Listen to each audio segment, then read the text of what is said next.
নমস্কার, কেমন আছেন সবাই? আমি দিয়া, আমার ছোট্ট চ্যানেলে সবাইকে স্বাগত জানাই। সবাইকে জানাই শারদীয়ার শুভেচ্ছা অগ্রিম। কারণ এখনও শারদীয়া আসতে ম্যাক্সিমাম 7-8 দিন বাকি। তো শারদীয়াও চলেই এলো। তার আগে তো কলকাতা যাওয়াটা স্বাভাবিক, যেহেতু কলকাতা হচ্ছে দুর্গাপুজোর জন্য ফেমাস। আর যেহেতু কলকাতায় বাপের বাড়ি, তো কলকাতা তো যাওয়া লাগেই।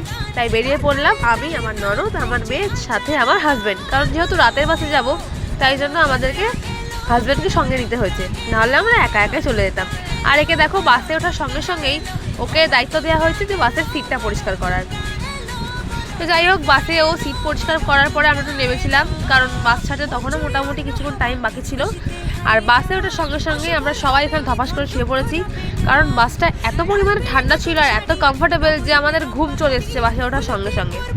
তো যাই হোক, এখানে আমরা বাসে উঠে সঙ্গে সঙ্গে বলবো না, তার আধ ঘন্টার মধ্যে আমরা একটা টিফিন পেয়ে গেছিলাম। আর টিফিনের মধ্যে ছিল হচ্ছে 2টো বিস্কিট আর জলের বোতল। জয় রাইডে এই একটা সুবিধা আছে, টিফিনও দেয়, তার সাথে যাদের ভমিটিংয়ের সমস্যা আছে তাদের জন্য এক্সট্রা করে প্লাস্টিকও দেওয়া হয়। বাসটা খুব সুন্দর, আমার খুব পছন্দের এই বাস। আর দেখো, কথা বলতে বলতে চলে এসেছি কৃষ্ণনগর শঙ্কর ধাবা, যেটা খুবই ফেমাস। আর এরই আশেপাশে বোধহয় আমাদের ফেমাস চাইল্ড ইউটিউবার মেহুর বাড়ি। তো সেটা ভাবতে ভাবতে একটু ভাবলাম যে শঙ্কর ওই রেস্টুরেন্টটা একবার ঘুরে দেখা যাক। আর এখানে ঘুরতে গিয়ে দেখলাম 4-5টা পুলিশের গাড়ি দাঁড়িয়ে আছে, এরাও বোধহয় টিফিন করতে এসছে।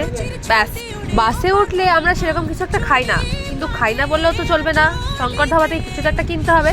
আর দেখো, ওর কাছ থেকে রিকোয়েস্ট করে এই চিপস আর কেকটা কিনে নিয়েছি, কারণ খিদেও মোটামুটি পাচ্ছিল। আর এখানে একটু পোজ দিয়ে দিলাম যে কেমন লাগছে, চুলটা পুরো এলোকেশি হয়ে গেছে বাসের মধ্যে। আর দেখো, ঘুমাতে ঘুমাতে পৌঁছে গেছি আমাদের কলকাতায়। আর কলকাতায় ঢোকার সঙ্গে সঙ্গে আমার এই শ্রীভূমির প্যান্ডেলটা দেখে যেন মনে হচ্ছে যে কি আনন্দ, যে কখন আমি শ্রীভূমি ঠাকুরটা দেখতে আসবো। তাহলে আজকের মতন এখানে টাটা, তোমাদের সঙ্গে দেখা হচ্ছে আরও একটা ধামাকাদার কলকাতার শপিং ব্লগ নিয়ে। সবাই ভালো থাকবেন, সুস্থ থাকবেন, আর দারুণভাবে পুজোটা কাটান। আমরাও বাড়ি চলে এসেছি। আজকের মতন টাটা।